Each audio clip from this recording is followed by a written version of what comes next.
Blockchain क्या है? Blockchain एक distributed laser technology.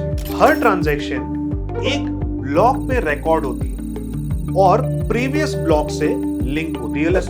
Real estate properties को टोकनाइज करके अब फ्रैक्शनल इन्वेस्टमेंट्स के लिए यूज किया जा सकता है। जैसे कि जेपी मॉर्गन का एक ओनिक्स प्लेटफॉर्म, एचएसबीसी ब्लॉकचेन के जरिए ट्रेड फाइनेंस प्लेटफॉर्म बिल्ड कर रहा है। State bank of India blockchain पर कंसोर्शियम बिल्ड कर रहा है। अभी जो डीफाई इकोसिस्टम है, डिसेंट्रलाइज्ड फाइनेंस इकोसिस्टम है, इसमें 50 बिलियन से ज्यादा के प्रोटोकॉल्स लॉक्ड हैं।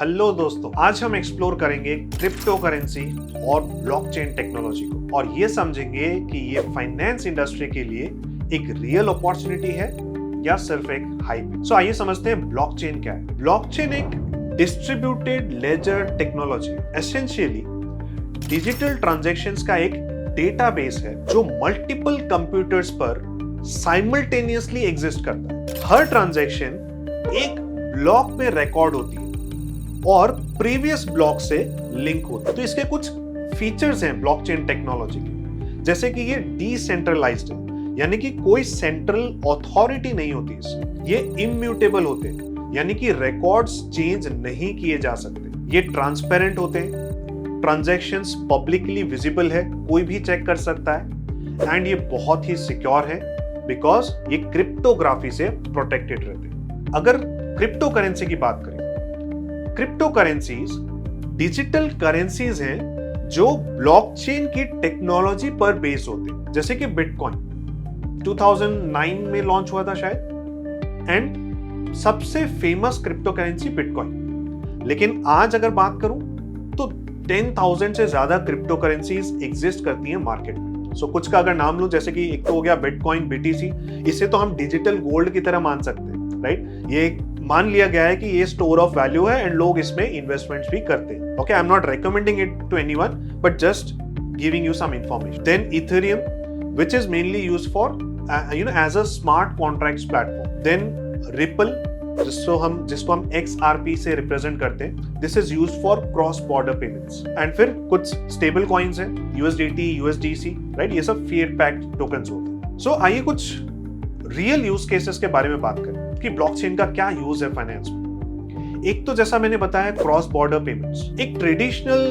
बैंकिंग चैनल में आपको 3 से 5 दिन लगेंगे अगर आपको पैसे बाहर भेजने, एंड जिसकी फीस भी बहुत हाई होती है, करीब 5 to 7% लग सकते हैं। पर वहीं अगर ब्लॉकचेन की सॉल्यूशन की बात करें तो ये ट्रांसफर मिनट्स में हो जाता है एंड इसकी जो फीस है वो 1% से भी कम लगती है, राइट। तो रिपल यही काम करता है। रिपल ने पार्टनर किया हुआ है बैंक्स के साथ, जिससे वो फास्ट सेटलमेंट कर पाते हैं। दूसरा हो गया smart contract. Self executing contracts होते हैं जिसमें टर्म्स कोड के जरिए लिखे जाते हैं। तो इसमें मिडिलमैन बिल्कुल एलिमिनेट हो गया, तो आपके खर्चे कम हो गए एंड इसके एप्लीकेशंस हो गए, जैसे कि इंश्योरेंस का कोई क्लेम का प्रोसेस करना या ट्रेड फाइनेंस करना या लोन की प्रोसेसिंग करनी, राइट। सो फॉर एग्जांपल, जैसे कि AXA इंश्योरेंस, वो स्मार्ट कॉन्ट्रैक्ट्स को यूज करते हैं फॉर फ्लाइट डिले कॉम्पेंसेशन। तीसरा, एसेट टोकेनाइजेशन, फिजिकल एसेट्स को डिजिटल टोकन्स में कन्वर्ट करना। फ्रैक्शनल ओनरशिप पॉसिबल है with the help of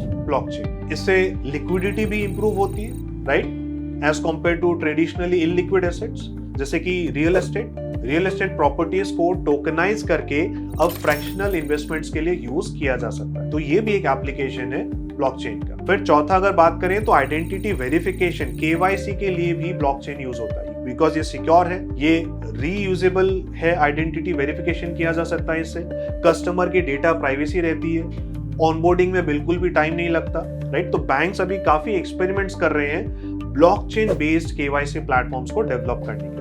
so crypto currencies को हम कैसे देखते हैं? Should it be used as an investment?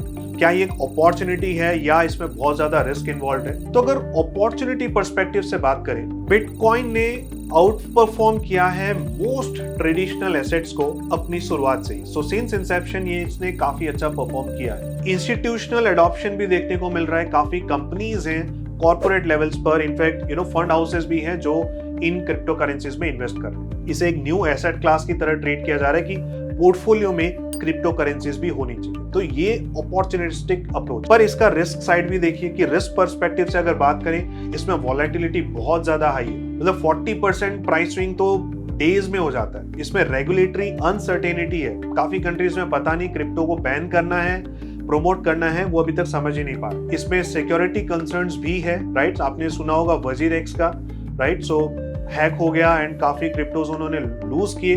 तो हैक्स होना, स्कैम्स होना, ये अभी तक देखने को मिल रहा है। एंड इसका एक एनवायरमेंटल कंसर्न भी है, राइट, बिकॉज बिटकॉइन माइनिंग में बहुत ज्यादा प्रोसेसिंग पावर चाहिए। अब बात करते हैं ब्लॉकचेन का ट्रेडिशनल फाइनेंस में क्या इंप्लीकेशंस है। बहुत सारे बड़े बैंक्स और फाइनेंशियल इंस्टीट्यूशंस एक्सपेरिमेंट कर रहे हैं ब्लॉकचेन के साथ, जैसे कि जेपी मॉर्गन का एक ओनिक्स प्लेटफॉर्म है। एचएसबीसी ब्लॉकचेन के जरिए ट्रेड फाइनेंस प्लेटफॉर्म बिल्ड कर रहा है। State bank of India blockchain पर कंसोर्शियम बिल्ड कर रहा है। तो बेनिफिट्स क्या है इन चीजों के? पहला है ऑफ कोर्स कॉस्ट रिडक्शन। वो चाहते हैं कि बैक ऑफिस में चीजें जितनी ऑटोमेट हो सके। इसमें सेटलमेंट टाइम इंप्रूव हो रहा है, फ्रॉड्स रिड्यूस हो रहे हैं, रेगुलेटरी कंप्लायंसेस वगैरह सब ऑटोमेट की जा रही है, राइट। एंड इससे डिसेंट्रलाइज्ड फाइनेंस का भी ऑप्शन आ रहा है, राइट। सो डिसेंट्रलाइज्ड फाइनेंस यानी कि डीफाई। सो डीफाई ये एम करता है कि हम ट्रेडिशनल फाइनेंशियल सिस्टम्स को रिक्रिएट कर सके विदाउट एनी इंटरमीडिएरी। तो डीफाई के लिए जैसे कुछ लेंडिंग प्लेटफॉर्म्स है, आवे, कंपाउंड, या कुछ डिसेंट्रलाइज्ड एक्सचेंजेस हैं जैसे कि Uniswap, yield farming, insurance protocols. आपको सुनकर हैरानी होगी कि करंट अभी जो डीफाई इकोसिस्टम है, डिसेंट्रलाइज्ड फाइनेंस इकोसिस्टम है, इसमें 50 बिलियन से ज्यादा के प्रोटोकॉल्स लॉक्ड है। एंड इसमें रैपिडली इनोवेशंस हो रहे हैं, पर ऑफ कोर्स इसमें अभी रिस्क भी है because this is currently evolving. पर ऐसा नहीं है कि ये ट्रस्टेबल नहीं है, बिकॉज गवर्नमेंट यानी कि इनफैक्ट आरबीआई भी इस चीज पर फोकस कर रहा है। सेंट्रल बैंक्स जो कंट्री की मेन रेगुलेटरी अथॉरिटीज हैं, वो भी इस पर एक्सपेरिमेंट्स कर रही हैं, इनफैक्ट इस पर ट्रस्ट कर रही हैं। आपने सुना होगा CBDC, central bank digital currency, जो कि गवर्नमेंट इशूड डिजिटल करेंसी है, जो कि ब्लॉकचेन टेक्नोलॉजी पर बेस्ड है, right. China already digital yuan के कॉन्सेप्ट पर काम कर रहा है, आरबीआई भी डिजिटल रुपी एक्सप्लोर कर रही है। तो इसके बेनिफिट्स क्या है कि कैश हैंडलिंग के जो खर्चे होते हैं, जो मैनेजमेंट इश्यूज होते हैं, वो बिल्कुल खत्म हो जाएंगे। इससे फाइनेंशियल इंक्लूजन बढ़ेगा, टोटल डिजिटाइजेशन हो जाएगा, टैक्स इवेजन पर बहुत मुश्किल आएंगे लोगों को, right. So reduce tax evasion is another benefit. बस कुछ कंसर्न्स अभी भी चल रहे हैं कि भाई प्राइवेसी इंप्लीकेशंस क्या रहेंगे या फाइनेंशियल सर्विलेंस कैसे रहेगा, right. So this is where things are still working out, but this is evolving. तो अगर इवैल्यूएट किया जाए कि ये सिर्फ एक हाइप है या रियलिटी बन सकती है, सो कुछ साइंस ऑफ हाइप ये है कि देखो बहुत सारे ऐसे प्रोजेक्ट्स हैं जिनका कोई रियल यूज केस ही नहीं है। जबरदस्ती बिटकॉइन या करेंसीज में प्राइस स्पेकुलेशन हो रही है, तो ये तो फिर हाइप वाली तरफ दिखाता है, राइट। बहुत सारे ऐसे अनरियलिस्टिक प्रोमिसेस किए जाते हैं, राइट। तो these things are definitely not going in the right direction. पर हाँ, इसमें रियल इनोवेशंस भी हो रहे हैं, these are actually solving real problems and इससे एफिशिएंसी काफी इंप्रूव हो रही है, राइट। एंटरप्राइज लेवल पे इसे अडॉप्ट किया जा रहा है, रेगुलेटर्स इसको बिलीव कर रहे हैं, तो इससे कंप्लायंस काफी बढ़ेगा। So this is where this looks to be in the positive light. तो इस पर एक बैलेंस्ड व्यू लेकर चलना अभी के लिए सही रहेगा।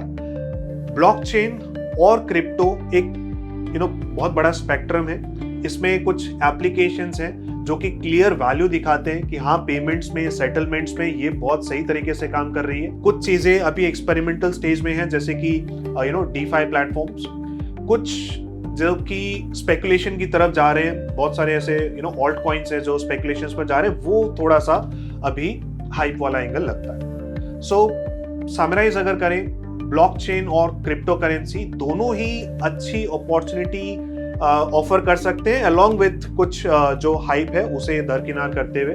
टेक्नोलॉजी अपने आप में रिवोल्यूशनरी है, इसे कोई डिनाई नहीं कर सकता। This is something that is revolutionary.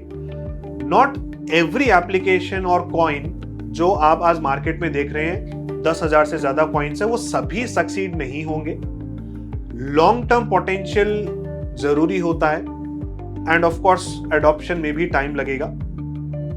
तो स्मार्ट अप्रोच यही है, टेक्नोलॉजी के बारे में पढ़ते रहें, इसके बारे में समझें ये क्या है, फोकस करें कि इसका रियल यूज केस क्या हो सकता है, पर इन्वेस्टमेंट्स के पॉइंट ऑफ व्यू से अभी भी इससे कॉशियस ही रहे, दूर ही रहे। सो एक जो बहुत फेमस कोट है, that be greedy when others are fearful and be fearful when others are greedy, ये क्रिप्टो मार्केट्स में भी अप्लाई होता है। तो आप बताएं आपका क्या व्यू पॉइंट है क्रिप्टो करेंसीज के ऊपर इन द कमेंट सेक्शन।